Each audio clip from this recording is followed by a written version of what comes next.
तो ये हमारा नंपाई सीरीज़ का सेकंड पार्ट। इससे पहले मैंने फर्स्ट पार्ट बनाया था जिसके अंदर मैंने बेसिक एरे ऑपरेशन से पहले का जो भी कंटेंट है उसको कवर करा था। तो इस पार्ट को देखने से पहले आप उसको ज़रूर देख लेना। इस पार्ट के अंदर हम लोग बेसिक एरे ऑपरेशन से स्टार्ट करेंगे। सो बेसिक एरे ऑपरेशन के अंदर हम लोग addition, subtraction, multiplication and division देखेंगे। यहाँ पे हमारे पास एरे है 1 2 का, और यहाँ पे वंस का इन्होंने एरे बनाया डॉट वंस का इस्तेमाल करके। सो हम लोग उसको कॉपी कर लेते हैं एंड लेके चलते हैं ऐसे VS कोड में। यहाँ पे मैं इंपोर्ट कर लेता हूँ अपनी numpy वाली लाइब्रेरी, ये numpy, ओके। और इसको ना मैं एक वेरिएबल के अंदर डाल देता हूँ रेस करके, ओके। एंड सो प्रिंट करते हैं। जैसे मैं इसे प्रिंट करूँगा, देखना हमारे पास एडिशन फॉर्म में आ गया। अब एक्चुअल में इधर हो क्या रहा है, ये होगा वो 1,1 करके, ओके। तो यहाँ पे हो क्या रहा होगा हमारे 1 + 1 2 और 2 + 1 3। फिर आप यहाँ पे इसे सब्ट्रैक्शन भी परफॉर्म कर सकते हो। देखो ये 0 1 - 1 और ये 2 - 1 1। फिर यहाँ पे आप इसे मल्टीप्लिकेशन भी प्रोवाइड कर सकते हो और यहाँ पे डिवीजन भी परफॉर्म कर सकते हो। और यहाँ पे एक चीज़ नोटिस करो, डिवीजन के अंदर हमारे पास यहाँ पे फ्लोटिंग वैल्यूज़ आ रही है। अगर मैं यहाँ पे res.d टाइप करूँ और प्रिंट करूँ तो देखो हमारे पास यहाँ पे फ्लोट दिखा रहा था, मतलब हमारे पास डिवीजन के केस में फ्लोटिंग वैल्यूज़ आ रही है। अब चलते हैं हमारे नेक्स्ट सेक्शन में। सो हमारा नेक्स्ट टॉपिक है ब्रॉडकास्टिंग। सो ब्रॉडकास्टिंग क्या है, देखो यहाँ पे लिखा हुआ है numpy understands the multiplication should happen with each cell, that concept is called broadcasting. जैसे सपोज करो हमारे पास एक एरे है 1 2 का, और हम लोग इसे मल्टीप्लाई करते हैं 1.6 से, तो 1.6 1 से मल्टीप्लाई होगा, 2 से मल्टीप्लाई होगा। अब यहाँ पर मैं क्या करता हूँ, उस एरे को कर लेता हूँ कॉपी और लेके चलते हैं VS कोड में।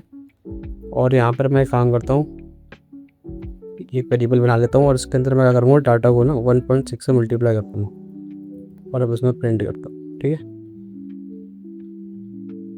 देखो जैसे मैंने इसे प्रिंट करा, ये 1.6 इससे मल्टीप्लाई हो गया 1 से भी, और 2 से मल्टीप्लाई हो गया, तो यहाँ पे 312 आ गया। तो इसी को हम लोग, इसी कंसेप्ट को हम लोग कहते हैं ब्रॉडकास्टिंग। उसके बाद हमारे पास और भी ये एरे के यूज़फुल ऑपरेशंस दिखा रखे हैं, जैसे हमारा मिनिमम हो गया, मैक्सिमम हो गया, सम। अगर आपको मान लो ये एरे दे रखा है, इसके अंदर में मैक्सिमम वैल्यू क्या होगी हमारी 3, तो इसको निकालने के लिए डॉट मैक्स का इस्तेमाल करो, मिनिमम के लिए डॉट मिन का इस्तेमाल करो, और अगर आपको सम निकालना है तो डॉट सम का। जैसे अगर मुझे मान लो इस एरे का सम निकालना है तो मैं क्या करूँगा, डाटा डॉट सम और यहाँ पे पेरेंथेसिस। देखो हमारे पास आ गया इसका सम 3। उसके बाद हमारा नेक्स्ट टॉपिक है मैट्रिसेस। देखो मैट्रिसेस ऐसा कुछ नया नहीं है, हम लोग इसे बनाते ही आ रहे हैं। जैसे अगर आप यहाँ पे देखोगे तो यहाँ पर ये पूरा का पूरा एक मैट्रिक्स है और इसके अंदर 3 एरे हैं, और ये अपर ब्रैकेट आप देख रहे हो इसके अंदर आ रहा है, तो एक मैट्रिक्स बन गया।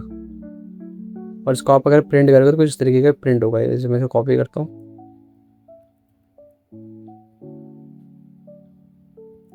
तो यहाँ पे इसे पेस्ट करता हूँ और इसे मैं कर देता हूँ प्रिंट। देखो यहाँ पे प्रिंट हो गया मैट्रिसेस। अब ये है क्या, यहाँ पे ये 3 एरे हैं हमारे पास और ये एक बड़े आउटर ब्रैकेट के अंदर है, तो ये पूरा एक मैट्रिक्स बन गया। उसी का पे स्लाइसिंग दिखा रखा है। अब इस स्लाइसिंग को खुद ट्राई करना। नॉर्मली हम लोग जैसे स्लाइसिंग करते हैं वैसे तरीके से होगा, बस थोड़ा बहुत आपको दिमाग लगाना पड़ेगा। फिर वही आपका मैक्स मिन सम। फिर यहाँ पे आपको एक चीज़ बढ़िया है, ये रैंडम। हाँ, इसको लेकर चलते हैं। अगर आपको रैंडम वैल्यू जनरेट करनी है तो आप इसका इस्तेमाल करना, ठीक है। और मैं इसका प्रिंट लगा देता हूँ। तो आप अगर डॉट रैंडम का इस्तेमाल करोगे तो आप रैंडम वैल्यूज पर प्रिंट कर सकते हैं।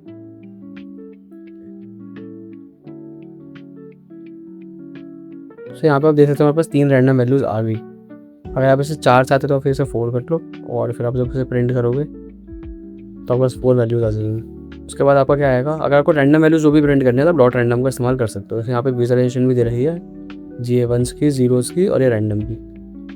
उसके बाद आता है आपका ये चीज़, तो मैंने बताई थी आपको। फिर आपको ये रैंडम नंबर यूज़ करना था, डॉट रैंडम में से इस्तेमाल कर सकते हो। जैसे यहाँ पे देखो उनको इंटीजर वैल्यू स्पेसिफिक चाहिए थी, तो इसे डॉट इंटीजर का इस्तेमाल करना है। इसको आप एक बार ट्राई करके देखना, आपको समझ में आ जाएगा। उसके बाद आता है हमारे पास how to get unique items and counts. देखो ये कुछ इस तरीके से काम करेगा कि इसके अंदर हम लोग np.unique का इस्तेमाल करेंगे, और ये np.unique एक सेट की तरह होगा। जैसे हम लोग सेट में क्या होता है, हम लोग जब भी उसे यूज़ करते हैं तो हमारे जो भी डुप्लीकेट वैल्यूज़ होती है वो हट जाती हैं। तो वैसे जब हम लोग np.unique का इस्तेमाल करेंगे तो जितनी भी डुप्लीकेट वैल्यूज़ है वो हट जाएगी। जैसे मान लो मैं सारे को कर लेता हूँ कॉपी, ठीक है। कॉमन से कर दिया पेस्ट। अब मैं इसे प्रिंट करता हूँ, ए डॉट सॉरी यहाँ पे आएगा NP डॉट यूनिक, और यहाँ पे आएगा, अब देखना जितनी भी यूनिक वैल्यूज है ना सारे प्रिंट हो जाएगी। ठीक है, जितनी भी डुप्लीकेट वैल्यूज थी वो सब हटा के इसने सिर्फ यूनिक वैल्यूज हम प्रिंट कर दी। इस पूरी लिस्ट के अंदर है तो यही वैल्यूज जो रिपीट हो रही है, पर यूनिक देखा जाए तो मतलब इन ओवरऑल यही वैल्यूज हैं इस पूरी लिस्ट के अंदर। अब आप अगर चाहते हो कि आपको काउंट पता चल जाए कि कौन सी वैल्यू कितनी बार रिपीट हो रही थी, तो अब क्या करना है, आप एक चीज़ ऐड कर सकते हो, आप रिटर्न काउंट्स, और इसको कर देना ट्रू। अब देखो यहाँ पे आपको ये जो दिख रही है यूनिक वैल्यूज का एरे है, और ये है वो नंबर पर्टिकुलरली कितनी बार अकर कर रहा है। जैसे मान लो 11 के आगे इसने क्या लिख रखा है 3, तो 11 3 बार अकर भी कर रहा होगा, 1 2 और यहाँ पे 3। फिर यहाँ पे 12 के आगे क्या है 2, तो 12 एक बार यहाँ पे हो गया और एक यहाँ बार यहाँ पे हो गया। तो वैसे कौन सा नंबर कितनी बार अकर कर रहा है आप इसका इस्तेमाल करके वो भी डिफाइन कर सकते हो। सेम चीज़ आपकी 2D एरेज के लिए भी काम करेगी, इसको एक बार ट्राई करके देखना। फिर आता है आपका transposing and reshaping a matrix. So इसके अंदर आएगा आपका array dot reshape, array dot transpose और एरे डॉट टी। अब ये ट्रांसपोज और टी सेम ही है। अब देखो एक्चुअल में होता क्या है, जैसे मान लो हमारे पास एक मैट्रिक्स है, तो इसके अंदर रोज और कॉलम हो गए, तो जब भी हम लोग ट्रांसपोज करते हैं तो हम लोग क्या करते हैं, रोज और कॉलम्स को ना आपस में इंटरचेंज कर देते हैं। जैसे मान लो हमारे पास यहाँ पे 2 कॉलम थी और 3 रो थी, तो जब हम इसे ट्रांसपोज करेंगे तो हमारे पास अब देखो 2 रो और 3 कॉलम हो गए। ये जो हमारी पूरी कॉलम थी 1 3 5 की, ये वहाँ पे जाकर रो बन गई 1 3 5 की। और ये जो मान लो हम लोग रो पकड़ते हैं 1 और 2 का, तो वहाँ पे देखो ये कॉलम बन गया 1 और 2 का। तो ये आपस में इंटरचेंज हो जाते हैं हमारे जो रोज और कॉलम होते हैं। अब सबसे पहले मैं आपको रीशेप इस्तेमाल करके दिखाता हूँ। सो रीशेप इस्तेमाल करने के लिए हम लोग क्या करते हैं, हमारे पास कोई है एरे, तो सॉरी मैट्रिक्स, हाँ ये है ना, इसका इस्तेमाल करते हैं। और मैं उसे प्रिंट करूँगा डाटा डॉट रीशेप 2,3 कर देते हैं, ठीक है, और प्रिंट करते हैं इसे। तो देखो हमारे पास ये 2 और 3 कॉलम में ये जो चीज़ थी प्रिंट हो गई। अब अगर मैं इसे इंटरचेंज कर दूँ 3,2, तो देखो अभी हमारे पास 3 रो और 2 कॉलम आ गए। अब अगर आप इसे ट्रांसपोज करना चाहते हैं तो आपको फिर ट्रांसपोज के केस में कुछ लिखने की जरूरत नहीं, बस यहाँ पे ये करो और ट्रांसपोज कर दो, ट्रांसपोज आ जाएगा वापस, अपने आप ये इंटरचेंज कर देगा। ये देखो हमारे पास जैसे भी हमने ट्रांसपोज लिखा, देखो कुछ इस फॉर्मेट में आ गया है। अब अगर मैं इसे वापस ट्रांसपोज कर दूँ, एक बार एक काम करते हैं, हमको ना कुछ नया ट्राई करते हैं। जैसे मान लो इसको y दे देता हूँ मैं, और इसको दे देता हूँ y डॉट ट्रांसपोज, ठीक है। मैं प्रिंट करूँगा y और फिर प्रिंट करूँगा y है 2, देखते क्या आता है, ठीक है। देखो यहाँ पे हमारे पास क्या आया, हमारे पास पहले आया y, जब हमने ट्रांसपोज करा और फिर हमने जब वापस इसको ट्रांसपोज करा, तो देखो हमारे पास अब ये इसका ट्रांसफॉर्मेशन ही आया। ये जो 2 हमारे पास ये कॉलम थे वहाँ पे जाकर रो बन गए, और ये जो रोज थी वहाँ पे जाकर कॉलम बन गई। तो कुछ इस तरीके से आप ट्रांसपोज को यूज़ कर सकते हो, ठीक है। उसके बाद आता है आपका how to reverse an array. तो यहाँ पे अगर आप नंपाई के अंदर एरे को रिवर्स करना चाहते हो तो आप यहाँ पे फ्लिप फंक्शन का डायरेक्ट यूज़ कर सकते हो। जैसे मान लो हमारे पास ये एरे है, ठीक है, तो मैं करूँगा यहाँ पे प्रिंट करूँगा NP डॉट फ्लिप करना है आपको, सीधा फ्लिप पे। आपको बहुत टाइम बच जाता है फ्लिप यूज़ करके। अब देखो मैं ऐसे प्रिंट करूँगा ना, देखना ये देखो, ये हमारा 1 to 8 था, अब यहाँ पे 8 to 1 आ गया। इसको आप रिवर्स एरे का कंसेप्ट भी समझ सकते हो। सेम आप ऐसे 2D एरे के साथ भी कर सकते हो, इसको ट्राई करके देखना ही हो जाएगा।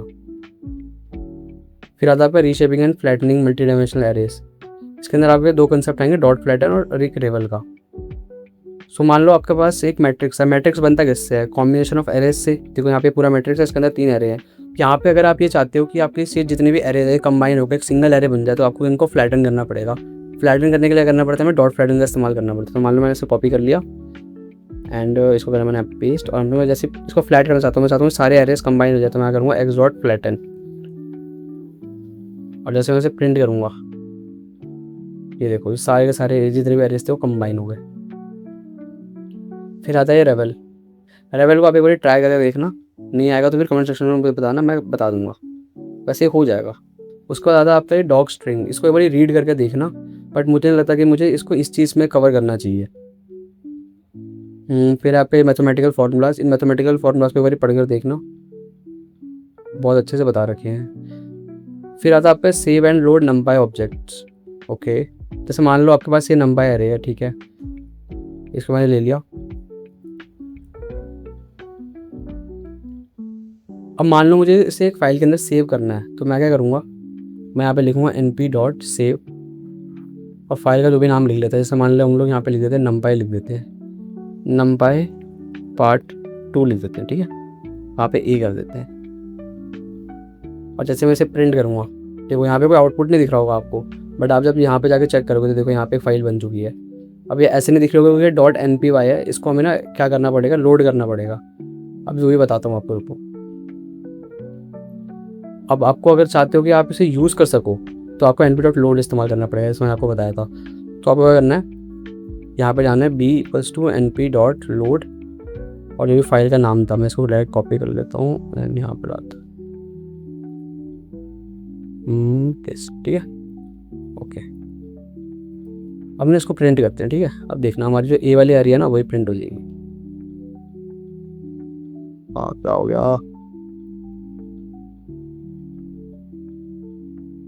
ओह सॉरी मैंने .npy नहीं लगाया, ठीक है।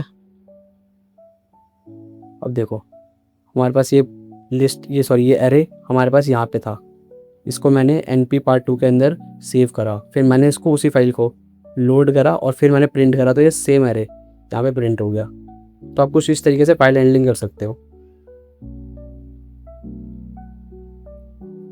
सेम ऐसे आप CSV फाइल बना सकते हो।